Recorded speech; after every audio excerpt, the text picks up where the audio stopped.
Hello.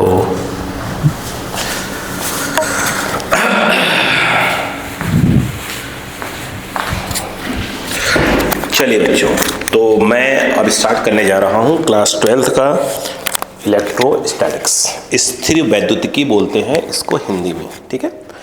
मैं कुछ wording Hindi के बोलता रहूँगा ताकि दो बच्चे हिंदी वाले हैं वो भी देखें तो उनको भी कोई दिक्कत ना आने पाए, ठीक है। बिल्कुल रिलैक्स रहिएगा, हम टॉपिक स्टार्ट करें। मैं पहले क्लियर कर दूं, हमारा जो मेन फोकस है इस के अंदर आईटी मेंस, आपका नीट मेंस, ठीक है, और 12th बोर्ड सीबीएसई, ओके। हम इन पर फोकस कर रहे हैं, ठीक है ना।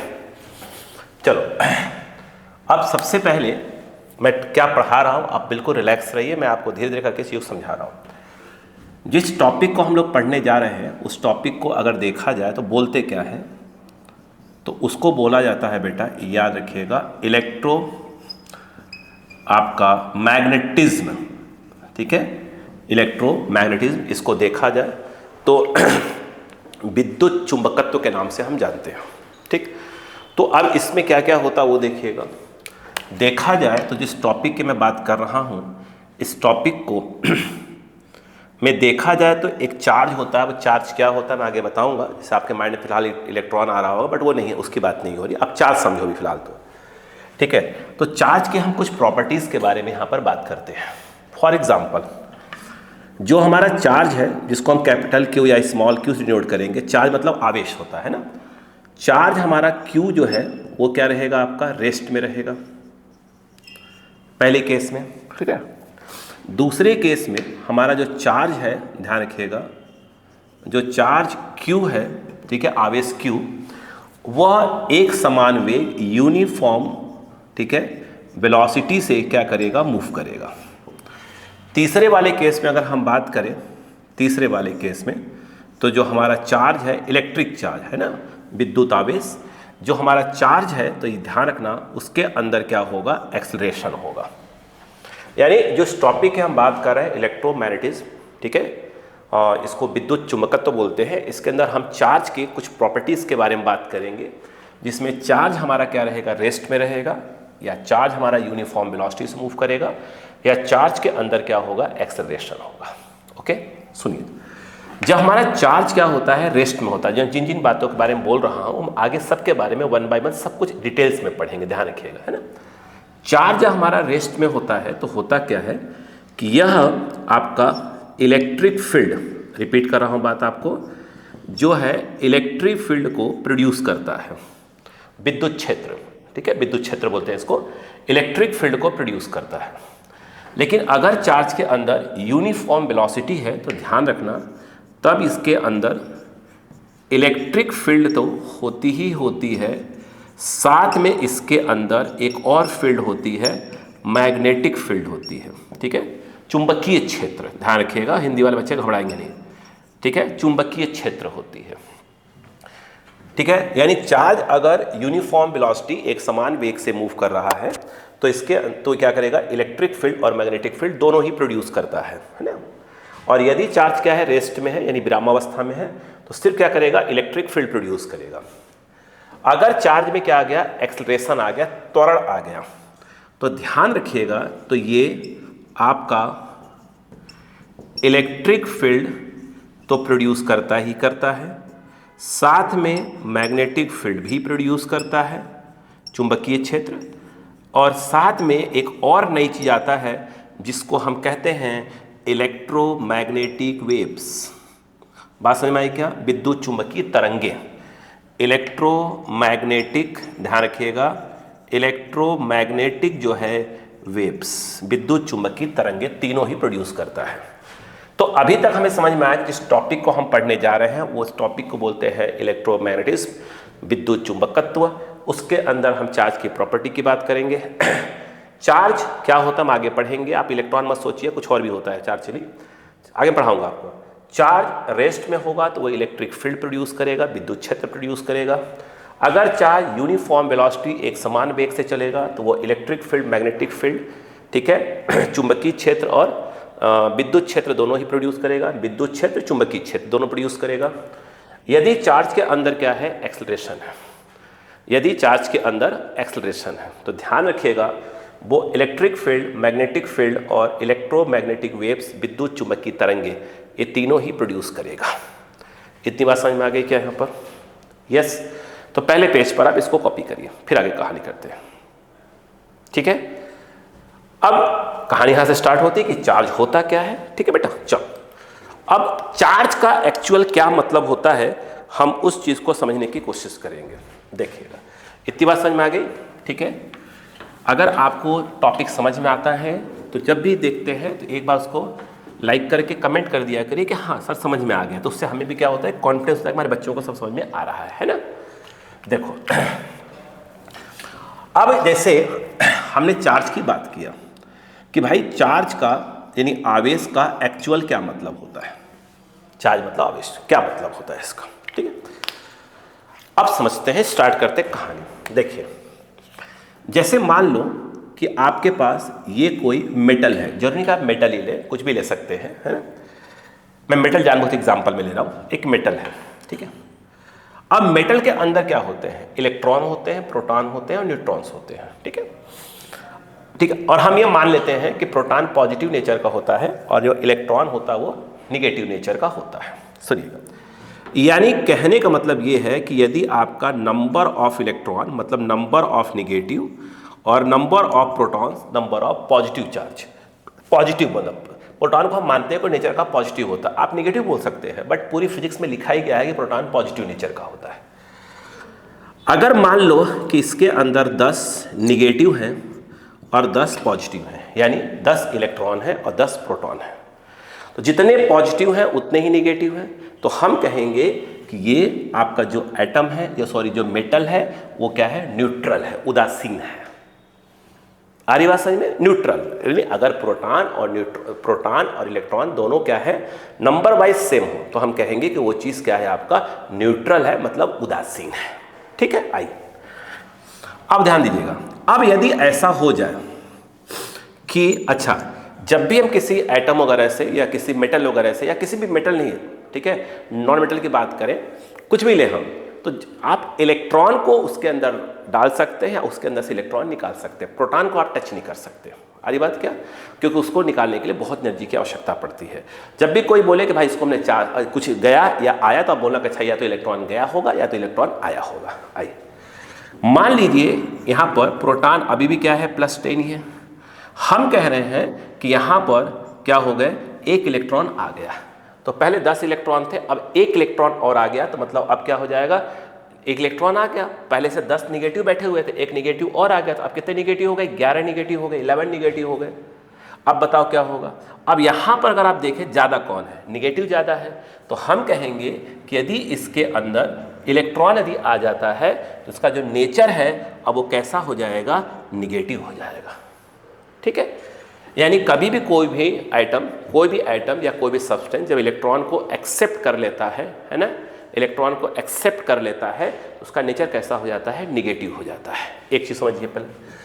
फिर मैंने ये कहा कि मान लो ये है यहाँ पर इलेक्ट्रॉन और ये नंबर ऑफ प्रोटॉन्स, ये अभी भी 10 है, ये अभी भी 10 है।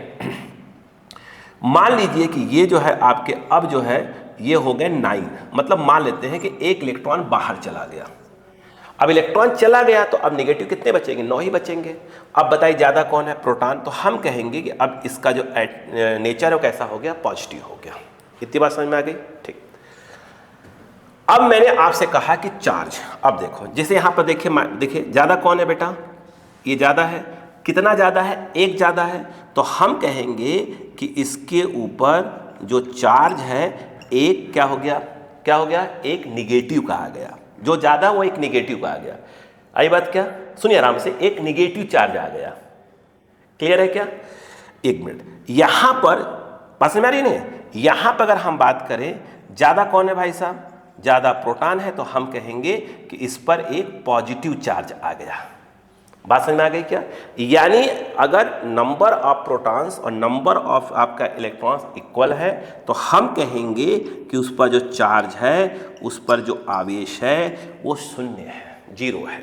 लेकिन यदि आपका इलेक्ट्रॉन ज़्यादा हो गया, मतलब उस पर एक इलेक्ट्रॉन आ गया, तो हम क्या कहेंगे कि भाई निगेटिव ज़्यादा हो गया, तो हम कहेंगे अब वो जो चार्ज है उस बॉडी पे एक चार्ज आ गया, डिफरेंस हो गया ना, जो ज़्यादा हो गया नेट, तो हम कहेंगे चार्ज आ गया, और चार्ज कैसा होगा, निगेटिव होगा।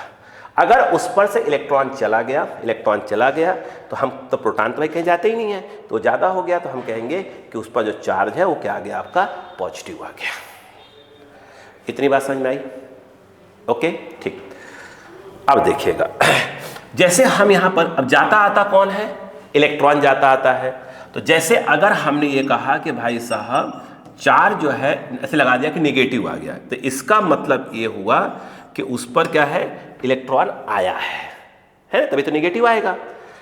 ठीक है, अब अगर मान लीजिए एक इलेक्ट्रॉन आया है तो E के 1 इंटू ई, 2 इलेक्ट्रॉन आए हैं तो 2 इंटू ई, 3 इलेक्ट्रॉन उसके ऊपर आ गए, 3 इंटू इलेक्ट्रॉन आए हैं, मतलब क्या है, इलेक्ट्रॉन ज़्यादा हो जाएगा।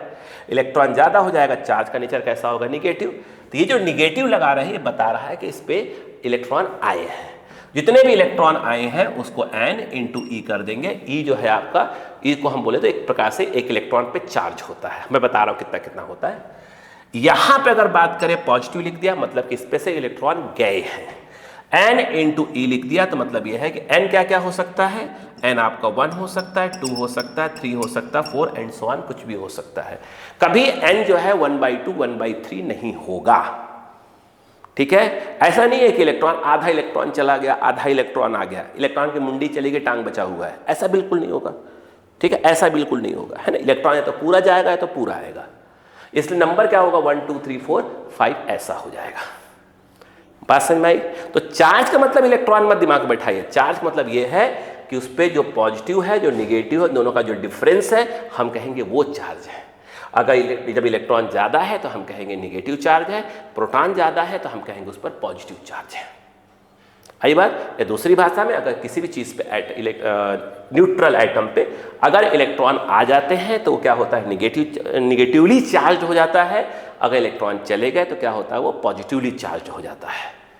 क्लियर है? और चार्ज यहाँ पर लिखा है -n इंटू ई लिखा हुआ है, -n इंटू ई। माइनस साइन बता रहा है किस पर इलेक्ट्रॉन आए हैं, n बता रहा है कितने इलेक्ट्रॉन आए हैं, ई जो है यहाँ पर इलेक्ट्रॉन पर जो चार्ज होता है उसकी वैल्यू होती है, मैं बता रहा हूँ कितना कितना होता है। प्लस यहाँ बता रहा है कि इलेक्ट्रॉन इस पर से गए हैं, n बता रहा है कितने इलेक्ट्रॉन गए हैं, ये वही आपका इलेक्ट्रॉन पे चार्ज। तो यहाँ पर n = 1 2 3 4 5 ये होता है। तो चार्ज का मतलब ये होता है, ध्यान रखिएगा। ठीक है, तो इसी पर क्या हुआ, ठीक, इतनी बात समझ में आ गई सबको? ठीक है, अब देखिए तो, ठीक है ना, यस, ओके। अब इसी पर क्या हुआ, एक आया कि एक प्रिंसिपल बनाया गया, प्रिंसिपल, वो देखिएगा यहां पर एक बनाया गया आपका प्रिंसिपल बनाया गया। ठीक है, प्रिंसिपल ऑफ, ध्यान रखिएगा मैं बोल रहा हूं, ध्यान रखिएगा, principal of quantization of charge, इसको हिंदी में बोलते हैं जो बच्चे हैं, क्वांटिक आवेशों के क्वांटीकरण का सिद्धांत। ठीक है, principal of quantization of charge, आवेशों के क्वांटीकरण का सिद्धांत। तो वो ये कहता है किसी भी बॉडी पे जो चार्ज होता है या तो प्लस होगा या तो माइनस, तो डिसाइड करेगा इलेक्ट्रॉन गया है कि आया है, वो हमेशा n इंटू ई के बराबर होगा। जो n है वो 1 2 3 4 5, यानी n एक इंटीजर नंबर होगा। तो इंग्लिश में इसको बोलते हैं, according to principle of quantization of charge, charge on a body will be always equal to integral multiple of electronic charge. E को हम इलेक्ट्रॉनिक चार्ज बोलते हैं, इलेक्ट्रॉनिक चार्ज होता है। ठीक है, फिर देखो, according to principle of quantization of charge, amount of charge on a body will be always equal to integer number, integral multiple of electronic charge. Hindi में क्या बोलते हैं, आवेशों के क्वांटीकरण के सिद्धांत के अनुसार किसी भी वस्तु पे आवेश की मात्रा इलेक्ट्रॉन पर आवेश की मात्रा का क्या होता है, इंटीग्रल नंबर होता है, इंटीजर नंबर होता है। आ रही बात समझ में यहां पर? चलिए, तो ये हो गया क्वांटीकरण का सिद्धांत, हम बोलते हैं principal of quantization of charge, इसको बोला जाता है। इतनी बात समझ में आ गई? ठीक, इतनी बात समझ में आ गई सबको? ओके। अब यहां याद रखिएगा पहला फॉर्मूला, साइड में लिखते जाइएगा पूरा फॉर्मूले को। अब उसके बाद देखिएगा आगे कहानी ये बनी कि भाई अगर किसी भी बॉडी को आपको चार्ज करना है तो चार्ज करने के तो बहुत तरीके हैं। जनरली हम जिन तरीकों की बात करने वाले हैं वो सुनिएगा ध्यान से।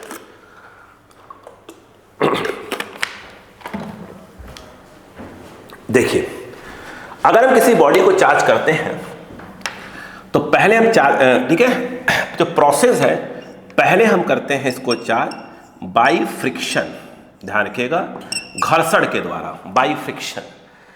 अब बाई फ्रिक्शन में क्या होगा, दो बॉडी ले लीजिए, हाँ कंडीशन ध्यान रखिएगा, अब दो बॉडी ले लीजिए, जैसे एक बॉडी ये है और एक बॉडी ये है, मान लो ए है और ये क्या है, बी है, ठीक है, क्लियर है क्या? ध्यान दीजिएगा, मैं बताता हूं यहां पर, ये ए है और ये क्या है आपका, बी है, ठीक है। आगे देखिएगा, मैं कुछ बता रहा हूं, यहां पर देखिएगा, यह ए है और यह बी है। अब कहानी सुनिएगा, हम बात कर रहे हैं बाई फ्रिक्शन बॉडी को चार्ज कर रहे हैं। सीधी सी वैसे हाथ नहीं होता पर ऐसे रगड़ देते हैं, वही अभी देखा हो, कभी चेयर वगैरह पे बैठ जाओ, प्लास्टिक की चेयर पे खासों से बैठ जाओ, ऐसे कर दो तो देखोगे उसके बाद किसी लोहे को टच कर खट से करंट लग जाता है। तो बाई फ्रिक्शन क्या होती है, आप चार्ज हो जाते हैं, है ना। आइए, अब यहां पर अगर देखा जाए तो मैं क्या बोल रहा हूं वो सुनिएगा, जैसे ये और ये दोनों ही इंसुलेटर हैं। आ बात समझ में क्या? अगर हम बात करें तो ये दोनों ही आपके इंसुलेटर हैं, ये दो के दोनों इंसुलेटर हैं, यानी जैसे कि प्लास्टिक है, ऐसा कोई चीज़ है, ठीक है, दोनों इंसुलेटर हैं। अब इनको क्या करो, रगड़ो ऐसे ऐसे करके, जब रगड़ोगे तो होगा ये, ध्यान दीजिएगा, रगड़ने के बाद ऐसे से रगड़ के दूर कर लो, देखोगे तो इस पे क्या हो गया, एक पे प्लस आ जाएगा तो एक पे उतना ही क्या आ जाएगा, माइनस आ जाएगा। मतलब एक पर से इलेक्ट्रॉन गया है, जिससे यहां से इलेक्ट्रॉन यहां गया है, इस पर गया तो इस पर निगेटिव आ जाएगा, और जिससे गया है उस पर क्या आ जाएगा, पॉजिटिव चार्ज आ जाएगा, ठीक है। यहां पर देखिए, यहां पर ये जो है आपका इंसुलेटर हो गया, बोलो हाँ है ना, और ये वाला आपका क्या हो गया, कंडक्टर हो गया। आ रही बात समझ में क्या? यानी एक कुचालक है और ये चालक है, जैसे ये प्लास्टिक हो गया, लोहा हो गया। अब इनको रगड़ो तो कोई दिक्कत नहीं, जब इनको आप रगड़ोगे तो इन पर भी बिल्कुल ऐसे ही जाता है, जैसे मान लीजिए कि इस वाले पर क्या आ गया, पॉजिटिव आ गया, तो इस वाले पर क्या आ जाएगा, निगेटिव आ जाएगा। अब मैं इसका डिस्ट्रीब्यूशन नहीं पढ़ा रहा हूँ, कैसे डिस्ट्रीब्यूशन वो आगे पढ़ा रहा हूँ अभी, ऐसा हो जाएगा, ठीक, ठीक है। अब सुनिएगा, अगर दो के दोनों कंडक्टर हैं, यानी दो के दोनों यदि मेटल हैं, बात हो रही है फ्रिक्शन में, तो प्रॉब्लम है। और दोनों के दोनों मेटल है, ऐसे से रगड़ेंगे, यस, इलेक्ट्रॉन एक यहां से यहां जाएगा, लेकिन जो ही उसको आप हटाएंगे, इलेक्ट्रॉन बहुत तेज चलता है भाई साहब, जो ही उसको हटाएंगे, दूर करेंगे, तो क्या हो जाएगा, इलेक्ट्रॉन, सपोज करो कि आपने क्या है कि इसको रगड़ना चालू किया, तो इलेक्ट्रॉन इस वाले पर से इस पर गया, इस पर निगेटिव हो गया, इस पर पॉजिटिव हो गया, ऐसे तो कर रहे हैं आप। जो ही हटाएंगे, जो इलेक्ट्रॉन गया है वो तुरंत यहां से क्या हो जाएगा, लौट कर आ जाएगा। भले पड़ा, बहुत तेज आता है। यानी कहने का मतलब यह हुआ कि फ्रिक्शन के थ्रू अगर आप चाहते हो कि कोई बॉडी अगर चार्ज हो जाए, तो याद रखना दो के दोनों मेटल नहीं होने चाहिए, दो के दोनों मेटल नहीं होने चाहिए। कम से कम एक क्या है, एक मेटल है, कंडक्टर मतलब मेटल ही हो गया, एक मेटल है, दूसरा नॉन मेटल, मतलब इंसुलेटर होना चाहिए, नॉन मेटल बोलिए, इंसुलेटर बोलिए उसको। एक इसमें दोनों इंसुलेटर चलेंगे, एक इंसुलेटर भी चलेगा, लेकिन दो के दोनों अगर मेटल है तो फ्रिक्शन के थ्रू आप बॉडी को चार्ज नहीं कर सकते। इतनी बात समझ में आई। दूसरी बात, इस पर जितना प्लस होगा अगले वाले पर उतना ही क्या होगा, माइनस होगा, इसमें कोई ज्यादा कम वाली बात नहीं होगी। क्लियर हो गया? ये फ्रिक्शन के थ्रू हम बॉडी को चार्ज करते हैं। दूसरी बात देखिएगा, ठीक है, आगे। अब दूसरा कंडीशन ये देखिएगा, ध्यान दीजिएगा, पहला तो फ्रिक्शन के थ्रू हम बॉडी को चार्ज कर सकते हैं। अगर हम अगले पॉइंट की बात करें, ध्यान दीजिएगा, अगले पॉइंट की बात करें तो अगले पॉइंट में हमारा आता है कि हम इसको बाई इंडक्शन चार्ज कर सकते हैं।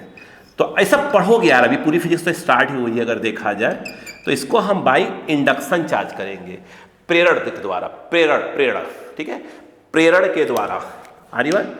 हिंदी वाले बच्चों भी थोड़ा सा भाई, जो बच्चों को थोड़ा प्रेरण के द्वारा, आ रही बात? अब इसमें क्या होता है वो देखिएगा, सुनिएगा। क्या हुआ कि एक पहले से ही किसी भी मेथड से एक चार्ज बॉडी को ले आइए, जैसे मान लो कि ये क्या है आपका, इस पर चार्ज है, प्लस है, हम तो कह रहे हैं प्लस है मान लीजिए, ठीक है। अब यहां पर दूसरा अनचार्ज को लिया जिस पर कोई चार्ज नहीं है, ये क्या है, पहले से ही चार्ज है, किसी भी प्रोसेस को थ्रू किया होगा आपने, क्लियर है। फ्रिक्शन में स्टार्टिंग में कोई नियम नहीं कि आप कोई बॉडी चार्ज हो, अनचार्ज कोई चार्ज नहीं है, उनको रगड़ेंगे तो एक पर उतना प्लस एक पर उतना माइनस आ जाएगा। लेकिन अगर इंडक्शन के थ्रू बॉडी को चार्ज कर रहे हैं तो पहले से ही एक बॉडी क्या होना चाहिए, चार्ज्ड होना चाहिए, आवेशित होना चाहिए। ठीक है, अब इसको इसके पास लेकर आइए। जब इसको इसके पास लेकर आएंगे तो होगा क्या, वो देखिए। ये जो प्लस है ये क्या करेगा, इसके अंदर बैठे हुए इलेक्ट्रॉन को अट्रैक्ट करेगा। ठीक, अब जैसे यहां से इलेक्ट्रॉन घूमकर यहां चले आए तो यहां से इलेक्ट्रॉन यहां चले आए तो यहां पर निगेटिव आ गया, यहां से इलेक्ट्रॉन यहां उठकर चले आए तो यहां निगेटिव आ गया, यहां से उठकर यहां इलेक्ट्रॉन चले आए, मैं इसको समझाने वाला हूं थोड़ा, ये मत, निगेटिव आ गया। जहां से इलेक्ट्रॉन उठकर आए हैं वहां पर क्या आ जाएगा, पॉजिटिव आ जाएगा। आ रही बात, यहां पर क्या हो रहा है, बाई इंडक्शन चार्ज करने की बात हो रही है। क्लियर है क्या? मैं इसके बारे में अभी अच्छे से पढ़ाने जा रहा हूं, 5 मिनट रुकिएगा बस। अब इसके बाद बात आती है कि बाई कंडक्शन बॉडी को कैसे चार्ज किया जाता है। ठीक है, चालक के द्वारा कैसे चार्ज किया जाता है, इसमें कंडीशन वही है। इसमें भी क्या करना पड़ेगा, एक आपको पहले से ही क्या करना पड़ेगा, चार्ज्ड बॉडी लेकर आना पड़ेगा, आवेशित वस्तु लाना पड़ेगा। फिर उसमें क्या हो जाएगा, दूसरी अनचार्ज्ड हो ना हो एक अलग बात है, यहां भी वो कंडीशन है, दूसरी अनचार्ज भी हो सकती है, चार्ज भी हो सकती है। इसमें इंडक्शन में, प्रेरण में इस चार्ज्ड बॉडी को अनचार्ज्ड बॉडी के साथ टच नहीं करते हैं। लेकिन अगर कंडक्शन है, चालक के द्वारा चार्ज कर रहे हैं, तो चार्ज्ड बॉडी को एक अनचार्ज बॉडी से को क्या करते हैं, किसी वायर से, किसी भी वायर से या डायरेक्ट भी टच कर सकते, आपको टच करना पड़ता है, तब इसमें से इसमें चार्ज क्या होते हैं, ट्रांसफर होते हैं। उसके बारे में बता रहा हूं, रिलैक्स रहिए। यानी क्या सीखा, ठीक है, कि भाई फ्रिक्शन में क्या होता है, दोनों बॉडी मेटल होना जरूरी नहीं है, पहली बात। ठीक है, एक कम से कम क्या होना चाहिए, इंसुलेटर होना चाहिए। उसको इस प्रकार से रब करेंगे, घिसेंगे, एक पर जितना प्लस दूसरे पर उतना माइनस आ जाएगा। ठीक है, स्टार्टिंग में दोनों का चार्ज होना कोई जरूरी है, बस ये जरूरी है कि उसमें कम से कम एक क्या होना चाहिए, इंसुलेटर होना चाहिए, दो के दोनों मेटल नहीं होना चाहिए। इंडक्शन में एक बॉडी क्या होना चाहिए, चार्ज होना चाहिए। एक चार्ज बॉडी को दूसरी अनचार्ज बॉडी के सामने लाया जाता है। अरे बात क्लियर है क्या? यस, दूसरी बॉडी चार्ज भी हो सकती है, ये ध्यान रखिएगा, है ना। ठीक है, तो हमने फिलहाल अभी दिमाग में बैठा लो, अभी आगे कुछ पढ़ेंगे कि चार्ज बॉडी को अनचार्ज के पास लाया जाएगा तो इसके अंदर के इलेक्ट्रॉन को ये क्या करेगा, अट्रैक्ट करेगा, और इलेक्ट्रॉन यहाँ से उठ के यहाँ चले आए, जहाँ आएंगे वहाँ पर निगेटिव आ जाए, जहाँ से आए वहाँ पर पॉजिटिव आ जाएगा। कंडक्शन के अंदर क्या होता है, कंडक्शन में चार्ज्ड बॉडी को दूसरे बॉडी के साथ कनेक्ट करते, मैंने कहा दूसरे बॉडी के साथ कनेक्ट करते हैं, यानी दूसरी बॉडी चार्ज भी हो सकती है, अनचार्ज भी हो सकती है, ध्यान रखिएगा। ठीक है, और ये बोले कि नहीं दूसरी बॉडी अनचार्ज है तो कोई बात नहीं, पहली बॉडी चार्ज तो होना जरूरी है, फिर उसको दूसरी बॉडी के साथ कनेक्ट करेंगे, कनेक्ट टच करेंगे कंडक्शन के अंदर। इंडक्शन में टच नहीं करते, दूर से रखते हैं। अब मैं आपको अपनी इन बातों को अच्छे से और समझाता हूं, है ना। आप सुनिएगा ध्यान से। पहले मैं आपको इंडक्शन यानी जो प्रेरण के द्वारा चार्ज करते हैं उसके बारे में बताता हूं, लेकिन उसके पहले मैं आपको एक बात और सिखाता हूं। ठीक है, सुनिएगा ध्यान से।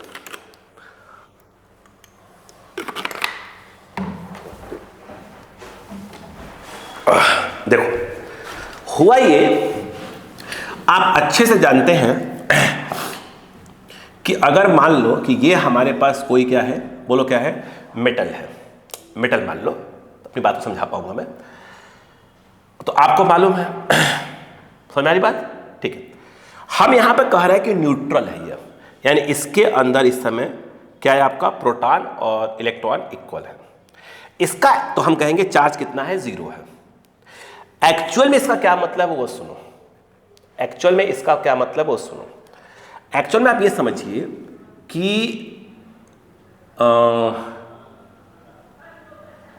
एक मिनट, एक सेकेंड अपनी बात को समझाता हूं मैं, आप जैसे अभी समझिएगा, ऐसे ये अब मेरी बात सुनिएगा प्लीज। यहां पर इलेक्ट्रॉन होंगे, वो अपनी ऑर्बिट में क्या हो रहे हैं, घूम रहे हैं, जहां उनको घूमना था उस जगह पर क्या हो रहा है, घूम रहे हैं। इसमें हम इनडायरेक्टली कह रहे हैं इलेक्ट्रॉन और प्रोटॉन दोनों इक्वल हैं, +10 -10 टाइप में कुछ है। ठीक है, और जो जहां है अपनी ऑर्बिट में आराम से क्या हो रहा है, रिवॉल्व हो रहा है, ठीक, जहां उसको होना चाहिए था। अब देखिए क्या हुआ, उस कहानी को समझिए, पहले कहानी को समझिए। अगर बात सुनिए था प्लीज, बात समझिएगा। अगर कुछ ऐसा हो जाए, इसको मत बनाओ, कोई आवश्यकता नहीं है, ठीक है, बात समझिएगा प्लीज। यहां का जो इलेक्ट्रॉन वो अपने पर्टिकुलर ऑर्बिट में घूम रहा था, यहां का इलेक्ट्रॉन मान लीजिए कि उठकर यहां चला गया इस जगह पर, और वहां पे कोई ऑर्बिट खाली नहीं है। बात समझिएगा, इलेक्ट्रॉन इस जगह पे था, यहां से उठकर यहां चला गया, तो हम कहेंगे कि यहां पर निगेटिव चार्ज आ गया, यहां पे पॉजिटिव आ गया। तो कभी कोई अगर आपसे बोले कि भाई साहब यहां पे पॉजिटिव और निगेटिव का क्या मतलब है, आप ऐसा समझिए कि जैसे इलेक्ट्रॉन अपनी ऑर्बिट में रिवॉल्व कर रहा है, तो आप ये समझो कि इलेक्ट्रॉन किसी कुर्सी पर बैठा है, कुर्सी मतलब उसकी अपनी ऑर्बिट है जहां पे वो रिवॉल्व कर रहा है, ओके। अब इलेक्ट्रॉन वहां से उठकर, यानी उस ऑर्बिट से उठकर कहीं और चला गया, वो अच्छा खासा वहां पे घूम रहा था अपनी पर्टिकुलर ऑर्बिट में, वहां से उठकर यहां चला गया, तो हम इनडायरेक्टली कहते हैं कि वहां से उठकर आया है, यानी वो कुर्सी खाली हो गई है, तो वहां पे पॉजिटिव चार्ज आ गया। जहां उठकर गया है, क्योंकि वहां पे कोई कुर्सी खाली नहीं है यदि, तो क्या करेगा वो, रिवॉल्व तो वो भी हो रहा होगा, लेकिन वो कहां से उठकर आया है, कहीं से उठकर आया है। जो पहले से इलेक्ट्रॉन अपने ऑर्बिट में रिवॉल्व कर रहा था, उस ऑर्बिट में जो इलेक्ट्रॉन आया है उसको नहीं पहुंचने देगा, वो नहीं समझ में आया, फिर से सुनो। जैसे क्या हुआ, एक इलेक्ट्रॉन है, कहीं इलेक्ट्रॉन बैठा हुआ है, यानी किसी ऑर्बिट में इलेक्ट्रॉन बैठा हुआ है, यस, सब अपनी अपनी ऑर्बिट में रिवॉल्व कर रहे हैं, मतलब सब अपनी अपनी ऑर्बिट में बैठे हुए हैं। अब इलेक्ट्रॉन उठकर चला गया, उस ऑर्बिट से उठकर कहीं और चला गया, वहां से उठकर आया है उस जगह से, तो हम कहेंगे कि वहां पे पॉजिटिव चार्ज आ गया, और यहां पर क्या आ गया, निगेटिव चार्ज आ गया जहां गया है। ओवरऑल अगर आप देखें, ओवरऑल आप देखें तो जो एटम है, सॉरी जो मेटल है, ये न्यूट्रल है, जितने प्लस है इलेक्ट्रॉन कहीं गया नहीं है, मेटल के अंदर ही है, बस वो उठकर इस जगह से उस जगह चला गया है, यहां से उठकर वहां गया है, तो हम कहेंगे यहां पर पॉजिटिव आ गया, यहां पर निगेटिव आ गया। आप माइंड में ऐसे बैठाइए, ओके। ओवरऑल मेटल न्यूट्रल है, ओके, ठीक। तो अब क्या बोला, फिर से बोलिए, क्या बोला मैंने, जब माइंड में आपसे बोले कि भाई इस जगह पे पॉजिटिव चार्ज आ गया, तो हमारे माइंड में क्या आता है कि यहां से इलेक्ट्रॉन क्या है, गया है, बिल्कुल सही बात है, यस, क्लियर है। हम बोलते हैं यहां पर निगेटिव चार्ज आ गया, तो हम बोले यहां पे इलेक्ट्रॉन आया है। इसी बात को दूसरे तरीके से भी सीखिए, एक मेटल है, मेटल के अंदर इलेक्ट्रॉन उस जगह पे जहां पे उसको रहना चाहिए था, उस जगह से उठकर इधर चला आया, तो हम कहेंगे इस जगह पर निगेटिव चार्ज हो गया, उस जगह पे पॉजिटिव चार्ज हो गया, बट ओवरऑल जो मेटल है वो न्यूट्रल है, ओके, ठीक, अच्छा, बहुत अच्छी बात है। देखो, तो हमारे माइंड में ये सब बात भी आना चाहिए था। अब जो मैंने बोला उसको मैं और अपने तरीके से क्लियर करता हूं, जैसे बोलो, समझो, मान लो कि यहां पर ये एक मान लेते हैं कि यह एक चार्ज्ड बॉडी है, मैं रिपीट कर रहा हूं, यह एक चार्ज्ड बॉडी है, पहले से चार्ज करके रखी गई है, ठीक है। मतलब मान लेते हैं कि इस चार्ज्ड बॉडी है, इसका मतलब ये है कि हम मान लेते हैं कि इस पर पॉजिटिव चार्ज 1 2 3 4 5, ठीक है, क्लियर, ओके, ये पॉजिटिव चार्ज है, मान लेते हैं। हुआ ये, मैं यहां पर एक न्यूट्रल एटम को लेकर आया, सॉरी न्यूट्रल मेटल को लेकर आया, एटम मत बोलिए, मेटल को लेकर आया, न्यूट्रल मतलब इस पर इलेक्ट्रॉन और प्रोटॉन क्या है, बराबर है। अब देखिए क्या होगा, सुनते जाइएगा। हुआ ये कि इसके अंदर के जो इलेक्ट्रॉन है उनको ये अट्रैक्ट करेगा। अब इलेक्ट्रॉन, इसके अंदर के इलेक्ट्रॉन के बाद ओवरऑल न्यूट्रल है, मतलब number of protons number of neutrons equal है, नंबर ऑफ प्रोटॉन्स और number of electrons, sorry, number of protons and number of electrons equal है। आप सुनो, ये प्लस यानी चार्ज बॉडी को इसके पास लाया गया। जब लाया गया तो हुआ क्या, यहां का मान लो कि इलेक्ट्रॉन, यहां का इलेक्ट्रॉन उठकर यहां चला आया, तो हम कहेंगे कि इस जगह पर निगेटिव चार्ज आ गया। इलेक्ट्रॉन यहां से उठकर यहां गया है, तो हम कहेंगे यहां पर पॉजिटिव चार्ज आ गया। एक इलेक्ट्रॉन और उठकर यहां चला आया, ये देखिए इलेक्ट्रॉन उठकर यहां चला आया, तो हम कहेंगे कि यहां पर पॉजिटिव चार्ज आ गया। एक इलेक्ट्रॉन उठकर और यहां चला आया, ये देखिए यहां, तो हम कहेंगे यहां पर पॉजिटिव चार्ज आ गया। ओवरऑल अब देखा जाए तो क्या है, क्या है, न्यूट्रल है, इलेक्ट्रॉन कहीं गए नहीं है। इसने इसके अंदर के इलेक्ट्रॉन को अट्रैक्ट किया तो इलेक्ट्रॉन उठकर यहाँ से यहाँ आया तो यहाँ निगेटिव हो गया, ये इलेक्ट्रॉन यहाँ से यहाँ आया तो यहाँ निगेटिव, जहाँ से आया वहाँ पॉजिटिव, इलेक्ट्रॉन उठकर यहाँ चला आया तो यहाँ पर निगेटिव, वहाँ पर क्या आ गया, पॉजिटिव आ गया। फर्स्ट स्टेप तो हमने ऐसे किया, ठीक है। आप समझते जाइएगा आराम आराम से, ओके, यस, बात समझ में आ रही है? अच्छा, ये बात समझ में आई थोड़ी सी। यही चीज अगर मान लो कि हम एक निगेटिवली चार्ज बॉडी को लेकर आते और यहां पर आपके पास क्या है, एक न्यूट्रल बॉडी है, तो जो इलेक्ट्रॉन है इसके अंदर के इलेक्ट्रॉन को रिपल करता, देखिए रिपल किया तो यहां से इलेक्ट्रॉन उठकर यहां चला गया, रिपल किया तो यहां वाला इलेक्ट्रॉन उठकर यहां चला गया, तो हम कहेंगे यहां प्लस आ गया, उठ के इलेक्ट्रॉन यहां गया तो यहां माइनस आ गया, फिर रिपल तो यहां पर प्लस और यहां पर क्या आ गया, माइनस, यहां पर प्लस और यहां पर क्या आ गया, माइनस, यहां पर प्लस और यहां पर क्या आ गया, माइनस। जरूरी नहीं है कि हाँ जितने यहाँ माइनस है वहाँ उतने माइनस है, ये कोई जरूरी नहीं है ना। इतनी बात समझ में आ गई क्या? ठीक, रुको, अभी कहानी खत्म नहीं हुई है, अभी पूरी कहानी खत्म नहीं हुई है, सुनते जाइएगा, आगे और सुनिए, मैं सब जोड़ रहा हूँ, बिल्कुल रिलैक्स होकर बैठे रहो, बस सुनते रहो। देखो अभी मैं इसका और अगला स्टेप है, उसके पहले कुछ और समझा दूँ, वो सुनो। जानते हैं आप जैसे क्या हुआ वो सुनो, जैसे ये देखिएगा, आप समझिए बात कहानी को, जैसे ये है, ठीक है। मान लो मैं कह रहा हूं कि इसके ऊपर इस समय पॉजिटिव है, ऐसे एग्जांपल बना दिया, पॉजिटिव 1 2 3 4 5 6 7 8 9 पॉजिटिव, 10 पॉजिटिव कर लो, मतलब इस पर इलेक्ट्रॉन कहीं गए हैं, इससे बाहर चले गए, बाहर, यहां पर 1 2 3 4 5 6 7 8 9 इस पर इलेक्ट्रॉन आए हैं, मान लो कहीं से आए होंगे, हो सकता है यहीं से उस पर ट्रांसफर कर दिया हो हमने। अब सुनना, मैंने क्या किया कि इस चार्ज्ड बॉडी को अर्थिंग लगा दिया, अर्थ, तो पहले समझिए कि अर्थिंग का हमारा मतलब क्या होता है।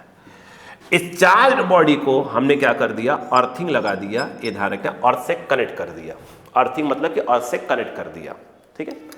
अब सोचो, अभी क्या बताया था, पॉजिटिव चार्ज का मतलब यह हुआ कि यहां से इलेक्ट्रॉन गए हैं, मतलब इनडायरेक्टली वहां पर जगह खाली है।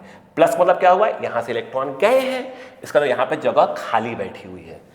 अर्थ का मतलब याद रखना, अपने माइंड में ही बैठा लो कि पूरी फिजिक्स में अर्थ का मतलब ये है कि एक ऐसी चीज जिसके अंदर बहुत से खाली जगह है जहां पर इलेक्ट्रॉन आ सकते हैं, और बहुत से इलेक्ट्रॉन क्या है ऐसे फालतू खड़े हैं जिसको कुर्सी मिलेगी तो जाकर वहां पर बैठ जाएंगे। अर्थ का ये मतलब होता है। हुआ ये, सुना, ठीक है। हमने यहां पर इस पॉजिटिवली चार्ज बॉडी को अर्थ से कनेक्ट कर दिया। अब पॉजिटिवली चार्ज बॉडी का मतलब हुआ कि भैया उस पर क्या है, इसमें बहुत सी कुर्सियां खाली हैं, यहां पर भाई साहब बहुत से इलेक्ट्रॉन क्या है, ऐसे इलेक्ट्रॉन है जिनको कुर्सी नहीं मिली है बैठने के लिए, ठीक। जो ही ये इलेक्ट्रॉन इस खाली कुर्सियों को देखेंगे, ये वायर के थ्रू दौड़ लगाना चालू कर देंगे। यानी कह सकते हैं कि ये एक्चुअल में क्या है, डायरेक्शन ऑफ क्या है बेटा, फ्लो ऑफ क्या है, इलेक्ट्रॉन है। बोलो, अब जितनी यहां कुर्सियां खाली पड़ी हुई हैं उन सब पर इलेक्ट्रॉन जाकर बैठ जाएंगे, वो कुर्सियां खत्म हो जाएंगी, तो हम कहेंगे कि कोई कुर्सी खाली नहीं पड़ी है, तो हम कहेंगे कि जो पॉजिटिवली चार्ज्ड बॉडी है अब वो क्या हो गई, न्यूट्रल हो गई, उदासीन हो गई।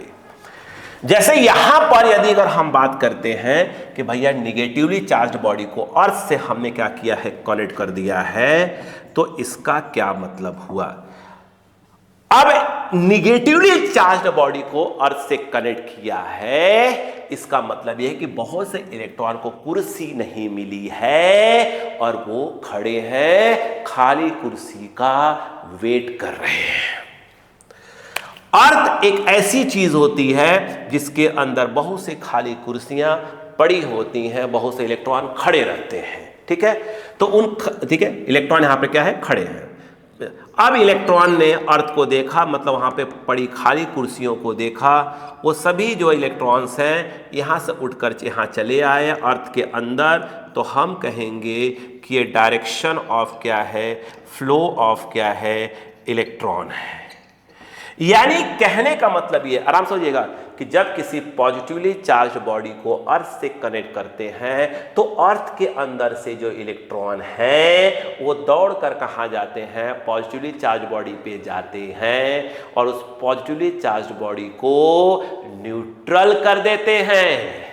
उसी प्रकार से जब एक निगेटिवली चार्ज बॉडी को अर्थ से कनेक्ट करते हैं तो जो निगेटिवली चार्ज बॉडी है उससे इलेक्ट्रॉन दौड़कर अर्थ में चले जाते हैं। ठीक है, पहली बात सुनिएगा आराम से, है ना, सब समझेंगे, बहुत से नए कंसेप्ट आते जाएंगे।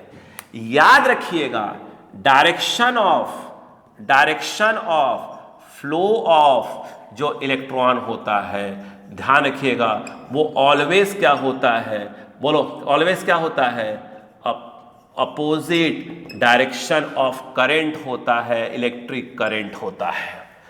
इलेक्ट्रॉन जिस भी डायरेक्शन में फ्लो करते हैं उसके अपोजिट में कौन फ्लो करता है, करंट फ्लो करता है। यानी कहने का मतलब ये हुआ कि जब एक निगेटिवली चार्ज बॉडी को अर्थ से कनेक्ट करते हैं तो इलेक्ट्रॉन तो अर्थ से पॉजिटिवली चार्ज बॉडी में जाते हैं मगर करंट उसका उल्टा चलता है। ये है डायरेक्शन ऑफ क्या है, इलेक्ट्रिक करंट। ओके, ठीक उसी प्रकार से यहां पर इलेक्ट्रॉन इस प्रकार से मूव कर रहे हैं। ये जो है आपका क्या है, डायरेक्शन ऑफ क्या है, करंट है। बोलो क्लियर है क्या, ये बात समझ में आई। दूसरी बात सुनिए, यहां पर हम आगे पढ़ेंगे, ध्यान रखिएगा, तो बहुत कुछ पढ़ेंगे धीरे धीरे। अभी तो एक और नया शब्द सुन लीजिए, वो सुन लीजिए, इलेक्ट्रिक पोटेंशियल बोलते हैं। तो इसकी मीनिंग अभी बाद में समझे, टॉपिक ये पढ़ेंगे, चिंता मत करो आप, है ना, बस अभी दिमाग बैठा लो। जो अर्थ है, हमारी जो अर्थ है, आगे देखिएगा, अर्थ का जो पोटेंशियल है यानी विभव बोलते हैं देखिए हिंदी में, ठीक है, जो पोटेंशियल है वो हम मान चलते हैं क्या होता है, जीरो होता है। मान चलते हैं जीरो होता है। पोटेंशियल क्या होता है आगे हम पढ़ेंगे, विभव क्या होता है आगे हम पढ़ेंगे, टॉपिक ही पूरा का पूरा है, बैठा लीजिए बस माइंड में। अगर कोई बॉडी पॉजिटिवली चार्ज्ड है, ध्यान रखिएगा, तो हम कहते हैं उसका जो पोटेंशियल है, ध्यान रखिएगा, उसका जो पोटेंशियल है वो भी क्या है आपका, पॉजिटिव है। ध्यान रखिएगा, उसका जो पोटेंशियल है वो भी क्या है आपका, क्या है वो, पॉजिटिव है। अगर वो बॉडी निगेटिवली चार्ज्ड है, याद रखिएगा, अगर बॉडी निगेटिवली चार्ज्ड है तो याद रखिएगा उसका जो पोटेंशियल है, विभव है, वो आपका क्या होता है, निगेटिव होता है। आगे हम प्रूफ करेंगे कि होता भी है कि नहीं होता है।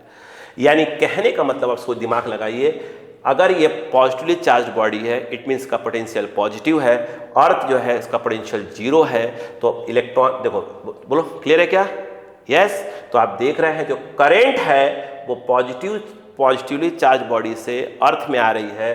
पॉजिटिवली चार्ज बॉडी मतलब उसका पोटेंशियल पॉजिटिव है, यस, अर्थ का जीरो है, ठीक है, पॉजिटिव है और ये जीरो है, तो हम कहेंगे ये हायर पोटेंशियल पे है, उच्च विभव पे, और ये निम्न विभव पर है। प्लस और जीरो कंपेयर करोगे तो प्लस क्या होगा, हायर होगा, और जीरो क्या होगा, लोअर होगा, है ना। तो हम इसलिए कहते हैं कि जब कोई पॉजिटिवली चार्ज बॉडी अर्थ से कनेक्ट की जाती है, यस, तो जो करंट होता है, इलेक्ट्रिक करंट, वो पॉजिटिवली चार्ज बॉडी से अर्थ में जाती है, या दूसरी भाषा में बोले कि हायर पोटेंशियल से लोअर पोटेंशियल जाती है, ठीक है, उच्च विभव से निम्न विभव की ओर जाती है। उसी प्रकार से यहाँ पर देखें, ये निगेटिवली चार्ज बॉडी है, मतलब इसका पोटेंशियल निगेटिव होगा, अर्थ इसका पोटेंशियल जीरो होगा, और जीरो और निगेटिव कंपेयर करोगे तो जीरो आपका क्या होगा, हायर होगा, और निगेटिव क्या होगा आपका, लोअर होगा। तो इसलिए हम कहते हैं कि जब निगेटिवली चार्ज बॉडी को अर्थ से कनेक्ट करते हैं, जो करंट है वो हायर से लोअर जाएगा। ये निगेटिव और ये जीरो, तो ये हायर हो गया और ये लोअर हो गया। क्लियर है क्या यहाँ पर? जो मैंने अभी आपको बात बोली है इसको प्लीज़ एक बार और समझ लीजिए, फिर अपन बात करते हैं आगे, है ना। फटाफट देखिएगा प्लीज़।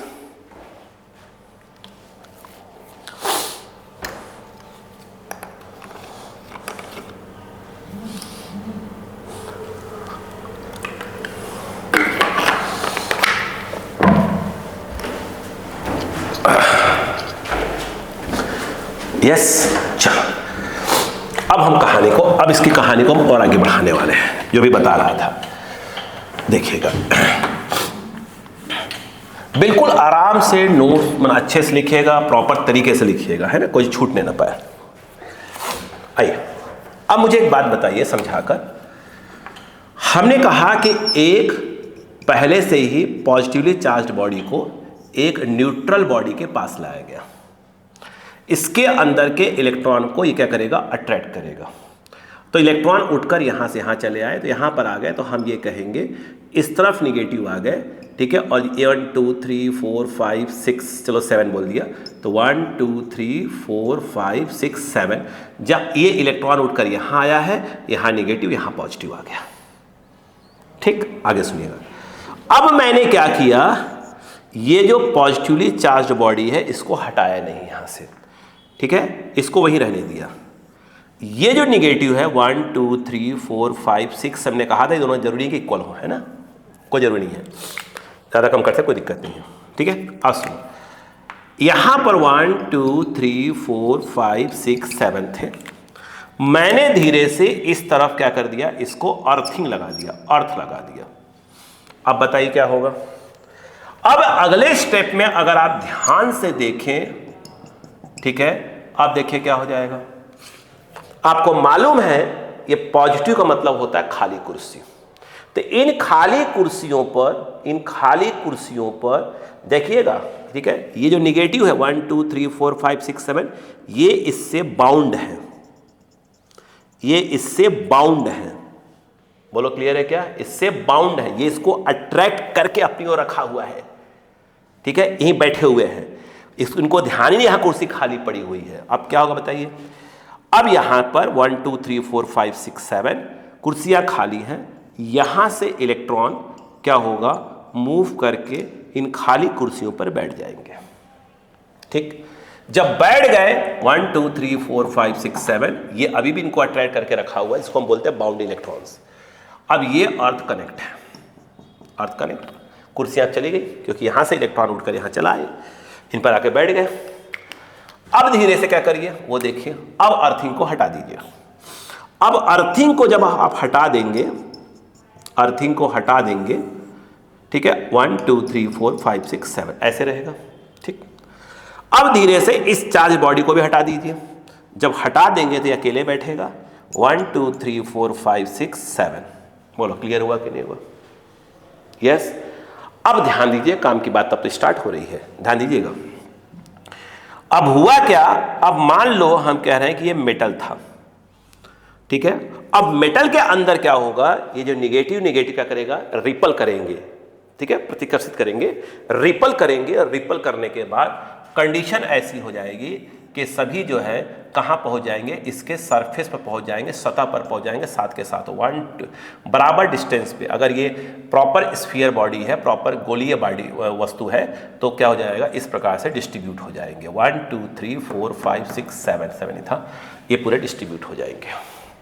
यानी वो बॉडी जो कि न्यूट्रल थी वो क्या हो गई, अब चार्ज्ड हो गई।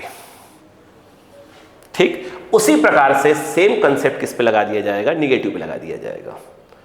यानी अगर आप चाहते हो किसी न्यूट्रल बॉडी को निगेटिवली चार्ज करना, तो आपके पास क्या होना चाहिए, पहले से एक पॉजिटिवली चार्ज बॉडी होना चाहिए, उसको इस प्रकार से पास लाया जाएगा। बोलो क्लियर है? फिर उसका अर्थिंग लगा देंगे, क्लियर। फिर इलेक्ट्रॉन यहाँ से यहाँ आएंगे, इस पर बैठ जाएंगे, फिर उसके बाद अब उसके बाद अर्थिंग को हटा लेंगे, फिर इस चार्ज बॉडी को हटाएंगे, तो कंडीशन फिर ऐसी आ जाएगी। फिर क्या होगा, इलेक्ट्रॉन उस पर अगर मेटल है तो डिस्ट्रीब्यूट आएंगे, अगर ये क्या होगा, इंसुलेटर हुआ, तो इलेक्ट्रॉन जहाँ ये वहीं के वहीं बैठे रह जाएंगे। इंसुलेटर में इलेक्ट्रॉन कहीं जाते नहीं हैं, वहीं बैठे रह जाते हैं। इतनी बात समझ में आ गई? और यदि इसको पॉजिटिवली चार्ज करना है तो कोई बात नहीं, ठीक है, कोई दिक्कत नहीं, इसको आप निगेटिव ले लीजिए, हो जाएगा। इतनी बात समझ में आई? तो ये इंडक्शन के थ्रू किसी बॉडी को इस प्रोसेस है इसका चार्ज करने का। बाकी अभी तो मैं कहानी के थ्रू बहुत चीज़ें बताना चालू कर दूंगा आपको।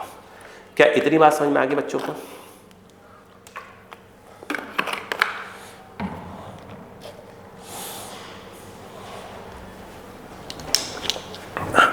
सबको आ गया? हाँ, ठीक है। अब ध्यान दीजिएगा, नेक्स्ट पॉइंट। कंडक्शन तो हम पूरा पढ़ेंगे, कंडक्शन के थ्रू कैसे क्या प्रोसेस चार्ज होता है, वहाँ जब पोटेंशियल पढ़ेंगे वहाँ अच्छा खास तरीके से पढ़ेंगे, ये ध्यान रखिएगा, है ना। अभी नहीं, अभी नहीं। अब सुनिए ध्यान से। इसके बाद अभी हम एक दो वीडियोस में न्यूमेरिकल्स वगैरह कुछ नहीं करेंगे, पहले हम कंसेप्ट समझ रहे हैं, ध्यान रखिएगा। इसके बाद हमारे पास फर्स्ट लॉ जो आता है उसकी मीनिंग समझिए पहले। ये आता है आपके पास जिसको बोलते हैं कुलाम्स लॉ। फर्स्ट लॉ यही है। तो पहली बात, जो कुलाम का नियम है, जो कुलाम्स लॉ है, पहले मैं कहता हूं कि सिर्फ वैलिड है पॉइंट चार्जेस के लिए, बिंदु आवेश, ठीक है। ये सिर्फ वैलिड है पॉइंट क्या है आपका चार्जेस के लिए। तो पहली बात यह है बिंदु आवेश के लिए, तो आपके माइंड में आता है कि यार अब ये पॉइंट चार्ज क्या होते हैं वो समझिएगा। जैसे मान लो कि आपके पास ये जो है एक चार्ज्ड बॉडी है, इस पर प्लस भी हो सकता है माइनस कुछ भी हो सकते हैं, बोलो हाँ ना। तो इस चार्ज बॉडी का अपना क्या है डायमेंशन है, यस। ये किसी भी शेप का हो सकती है, स्फीयर से और रॉड से अच्छे समझ में आ रहा है, इसलिए मैं ऐसा ले रहा हूं, है ना, ठीक है। अब मान लो ये इसका रेडियस है, तो हम जो रेडियस है इस चार्ज बॉडी का डायमेंशन कहलाएगा, बीमा कहलाएगा। हम बोलते हैं इसकी लंबाई इतनी, चौड़ाई इतनी, ऊंचाई इतनी, तो वो जो लंबाई चौड़ाई ऊंचाई होती है उसके डायमेंशंस होते हैं, है ना। अब इस चार्ज बॉडी के थ्रू एक पॉइंट है, इस पॉइंट पे कुछ निकालना है। इस पॉइंट को हम लोग बोलते हैं एक्सपेरिमेंटल पॉइंट, प्रायोगिक बिंदु, एक्सपेरिमेंटल पॉइंट। तो इस चार्ज बॉडी से इस पर कुछ निकालना है। कुछ निकालना है मतलब इलेक्ट्रिक फोर्स निकालना है, इलेक्ट्रिक पोटेंशियल निकालना है, इलेक्ट्रिक फील्ड निकालना है, हम पढ़ेंगे आगे। कुछ निकालना है। ये जो दूरी होती है, जो डिस्टेंस होता है ये वाला, ये that is called experimental point, प्रायोगिक बिंदु। सेंटर से जो डिस्टेंस है इसको बोलते हैं एक्सपेरिमेंटल डिस्टेंस, प्रायोगिक दूरी, ठीक है। अगर ऐसा हो जाए कि r जो है लेस r हो जाए, यानी dimension of charge body is negligible as compare to experimental distance, then charge body is called point charge. बात समझ में आई? यदि किसी भी रिपीट करो बात को, यदि किसी भी आवेशित वस्तु का बीमा प्रायोगिक बिंदु की दूरी में क्या हो, नगण्य हो, तो उस आवेशित वस्तु को बिंदु आवेश कहा जाता है, ठीक है।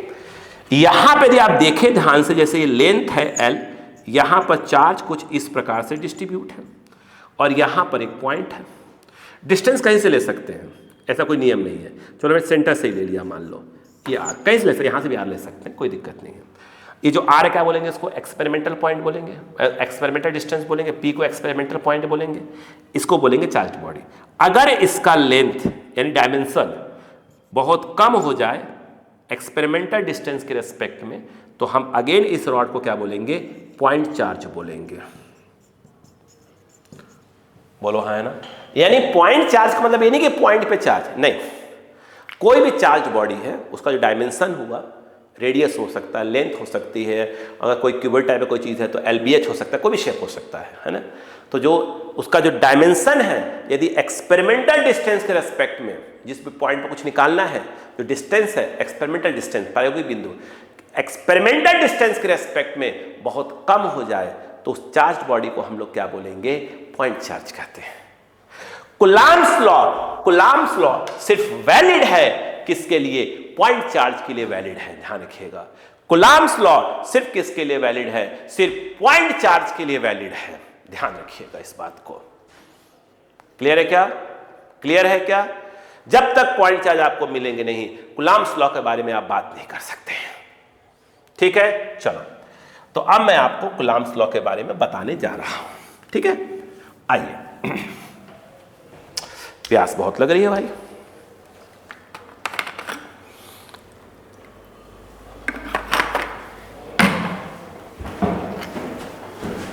ध्यान दीजिएगा, मान लीजिए कि आपके पास दो चार्ज बॉडी है, एक ये और एक ये। आप देख रहे हैं कि मैंने एक को स्फीयर लिया है और एक को रॉड लिया है, समझाने के हिसाब से। इसमें इसका जो रेडियस है उसका डायमेंशन कहलाएगा, इसमें जो इसका लेंथ है वो उसका डायमेंशन कहलाएगा। इस पर चार्ज है Q1 plus Q1 minus Q1, कुछ भी ले हम, अगर प्लस है तो प्लस, माइनस है तो माइनस। लेकिन ये जो R लिया है यहां से इसका सेंटर तक ले लिया है, मान लीजिए, यस। ये जो R है इसका डायमेंशन एक्सपेरिमेंटल डिस्टेंस, यानी दोनों चार्ज बॉडी के बीच की डिस्टेंस की रेस्पेक्ट में कम है, एल भी जो है आपका आर के रेस्पेक्ट में बहुत कम है, स्मॉल आर के रेस्पेक्ट में बहुत कम है। तो इस दोनों को हम लोग क्या कहेंगे, याद रखना, इसको भी हम पॉइंट चार्ज कहेंगे, इसको भी हम क्या कहेंगे, इसको भी हम क्या कहेंगे, पॉइंट चार्ज कहेंगे। इसको भी हम पॉइंट चार्ज कहेंगे, इसको भी हम पॉइंट चार्ज कहेंगे। पहले पढ़ा? यस। तो बुक्स वगैरह हम जब पढ़ते हैं तो वहां ऐसे लिखा हुआ मिल जाता है, ऐसे ऐसे लिखा हुआ मिल जाता है, जैसे ये प्लस Q1 स्मॉल कैपिटल जो बिलो ये और ये R। तो हमें ऐसा लगता है कि ये किसी पॉइंट पे चार्ज की बात हो रही है। नहीं भाई साहब, ये इसका डायमेंशन है, ये इसका डायमेंशन है, ये इसका बीमा एक्सपेरिमेंटल डिस्टेंस प्रायोगिक बिंदु बहुत ज्यादा है इनकी रेस्पेक्ट में। देख रहे हैं R लेस R और L भी लेस R है, तो हम कहेंगे दोनों ही पॉइंट चार्जेस हैं। यानी यहां पर हम कूलम्ब्स लॉ के बारे में बात कर सकते हैं। बोलो क्लियर हुआ? Very good. तो मैंने इस समझाने के हिसाब से यहां बना दिया, कैपिटल लिखा था, कैपिटल बेटा Q1 और ये क्या कर दो Q2। क्या आपको दोनों बात समझ में आ गई? तो कूलम्ब साहब ने ये कहा कि इनके बीच में जो अट्रैक्टिव या रिपल्सिव फोर्स होगा, दो चार्ज के बीच में जो फोर्स होता है उसको इलेक्ट्रिक फोर्स बोलते हैं, विद्युत बल बोलते हैं। ठीक है। तो कूलम्ब साहब ने ये कहा अगर दोनों प्लस प्लस हैं तो रिपल्सिव, माइनस माइनस है तो रिपल्सिव, प्लस माइनस है तो अट्रैक्टिव। तो उन्होंने कहा कि भैया जो फोर्स होता है अट्रैक्टिव या रिपल्सिव दो चार्जेस के बीच का, वो डायरेक्टली प्रोपोर्शनल होता है Q1 Q2, यानी दोनों के मैग्नीट्यूड के प्रोडक्ट के डायरेक्टली प्रोपोर्शनल होता है। जो उनका वैल्यू होती है, जो परिमाण होता है, उनके गुणन के समानुपाती होता है। ठीक। यानी उन्होंने कूलम्ब साहब ने ये बोला कि according to Coulomb's law, if two charges Q1 and Q2 are situated at some distance, then attractive or repulsive electric force between charges will be directly proportional to product of the charges. Yes, and inversely proportional to square of distance between them. ठीक है, हिंदी सुन लीजिएगा।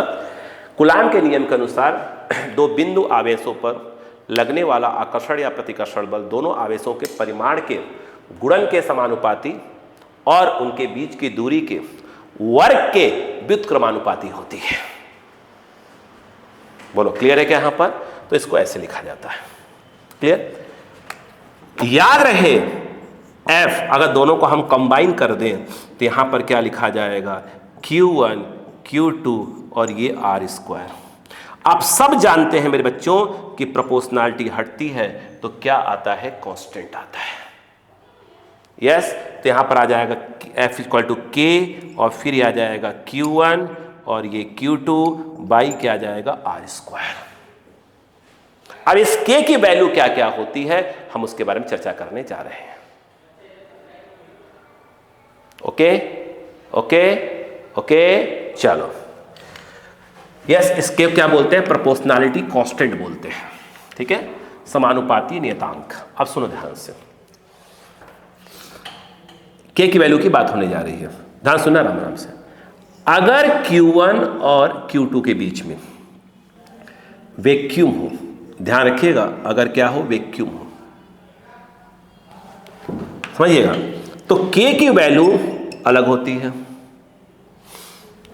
अगर Q1 और Q2 के बीच में कोई भी die electric, इसको बोलते हैं हिंदी में परावैद्युतांक, डाई इलेक्ट्रिक मीडियम हो, परावैद्युतांक हो, क्या मतलब इसका हुआ, प्लास्टिक इंसुलेटर मान लो, आप तो मान लो कि डाइलेक्ट्रिक मतलब इंसुलेटर, कुचालक। ठीक है, अभी फिलहाल तो ही मान लो। तो K की वैल्यू अलग होती है। अब ध्यान दो, यदि आप, रिपीट कर रहा हूं बात को, यदि आप जो पूरा सिस्टम जो चला रहे हैं वो आपका SI सिस्टम है। क्या है आपका, SI जानते हैं, 11th क्लास में पढ़ा होगा। तो K की वैल्यू होती है भाई साहब 9 × 10⁹ कब, वैक्यूम हो और SI यूनिट हो। कब हो, ये आपका SI हो यूनिट। मैं इसकी यूनिट लिख रहा हूं अभी, अब देखो क्लियर है क्या। लेकिन अगर डाइलेक्ट्रिक है तो इसकी वैल्यू होती है, एसआई यूनिट है तो, एक मिनट ऐसे मत लिखो, ऐसे मत लिखो, अच्छे से लिखते हैं, देखो उसमें अच्छे से आएगा, ऐसे मत लिखो, सिस्टमेटिक लिखते हैं। देखो देखो अगर हम बात करते हैं एसआई यूनिट हो और यहाँ पर लिख देते हैं सीजीएस, इस समझ अच्छे से आएगा, सीजीएस यूनिट हो, ठीक है। और यदि क्या है Q1 और Q2 के बीच में क्या भरा हो, वैक्यूम भरा हुआ हो, तो याद रखना K की वैल्यू होती है 9 × 10⁹ होती है। अगर वही चीज़ Q1 और Q2 है, बीच में वैक्यूम भरा हुआ है, ध्यान रखिएगा, और यूनिट चल रही है CGS, ठीक है। हम सब बता रहा हूँ धीरे धीरे करके, तो क्या घबरा रहे हो, ठीक है, सब बता रहे, स्टेट कूलम सब बता रहा हूँ धीरे धीरे करके, पहले स्टार्ट तो होने दो पहले धीरे धीरे। तो इस K की वैल्यू 1 होती है, ध्यान रखना। अगर SI यूनिट है और बीच में Q1 और Q2 बीच में वैक्यूम भरी हुई है, तो वैल्यू होती है 9 × 10⁹ होती है। आगे सुनो, K = हम लिख सकते हैं FR² Q1 और ये Q2 होती है। अगर मैं यहां से कह दूं यहाँ पर कि बता दो यूनिट ऑफ K, आपका जवाब साथ आना चाहिए न्यूटन मीटर स्क्वायर, Q और Q जो कुलाम हो गया तो कुलाम इंटू कुलाम, कुलाम स्क्वायर C से लिख दिया उसको, यानी 9 × 10⁹ न्यूटन मीटर स्क्वायर पर कुलाम स्क्वायर हो जाएगा। वहां पर K की वैल्यू 1 लिखी जाएगी। आगे सुनिए, इसी पूरे वैल्यू को लिखा जाता है 1/4πε0। क्या होता है सब बताऊंगा धीरे धीरे, क्यों चिंता कर रहे हो, अभी तो स्टार्ट किया मैंने, फर्स्ट लेक्चर में। तो K = 1/4πε0 होता है। यहां पर कोई बात समझ में आ गई। और अगर यहां तो लिख दिया मैंने, 1 लिख दिया है, इसी को ये लिखा जाता है। लेकिन यदि ध्यान रखिएगा, अभी सब बताएंगे पहले लेक्चर में, बस आप बेसिक समझो पहले। Q1 और Q2 के बीच में अगर आपका क्या है कहाँ गया, हाँ, अगर आपका यहां पर डाई इलेक्ट्रिक है और यूनिट चल रहा है SI, तो K की वैल्यू ये वाली तो होती है, यानी 1/4πε0 तो होती ही होती है। साथ में एक नई चीज आ जाती है, इसको बोलते हैं εr, इसको बोलते हैं एप्सिलॉन, बताऊंगा relative permittivity of dielectric medium, सब बता रहा हूं, है ना, हिंदी में सब बोलूंगा, इंग्लिश में बोल दूंगा, चिंता मत करिए। पहले आप समझिए, आज अभी सब बात करेंगे। फर्स्ट लेक्चर में सिर्फ थोड़ा सा इंट्रोड्यूस करवा रहा हूं आपको, ठीक है, डाइलेक्ट्रिक भरा पर बताएंगे। तो K की वैल्यू क्या है, जैसे यहां पर जो ये पहले था वो तो था ही था, बीच में लगा दिया 1/εr लगा दिया, यहां पर 1 तो है और साथ में आ जाएगा 1/εr आ जाएगा। यानी कहने का क्या मतलब और सब क्या होते हैं आप बताएंगे नेक्स्ट सेकेंड लेक्चर में, अभी पहले में सिर्फ इंट्रोड्यूस करवाया मैंने आपको। तो फर्स्ट लेक्चर में समझ में आया, यहां पर SI यूनिट वैक्यूम हो तो K की वैल्यू ये होती है, इसी को ये लिखा जाता है। और SI यूनिट है और डाइलेक्ट्रिक है तो K की वैल्यू लिखी जाती है 1/4πε0 लिखी जाती है। सब क्या होते सब बताऊंगा अभी, ठीक है, सेकेंड लेक्चर, अभी नहीं, सेकेंड लेक्चर में। CGS यूनिट वैक्यूम हो तो K की वैल्यू 1 होती है, ओके, 1 होती है। और अगर CGS यूनिट और अगर डाइलेक्ट्रिक है तो K की वैल्यू 1/εr होती है। बोलो क्लियर है क्या? अब इन्हें क्या बोलते हैं, इनकी वैल्यू क्या होती है, वगैरह वगैरह हम बात करेंगे सेकेंड लेक्चर के अंदर, ठीक है। तो पहले इनको आराम से रिलैक्स होकर नोट्स बना लीजिए, क्या लिखा था, कैसे लिखा था, फिर हम नेक्स्ट में आपको इसको पूरा डिटेल्स पढ़ना चालू कर देंगे, ठीक है। तो उम्मीद करते हैं कि अब आप तैयार हो जाइए, मेंटली तैयार हो जाइए पढ़ने के लिए, ओके, थैंक यू।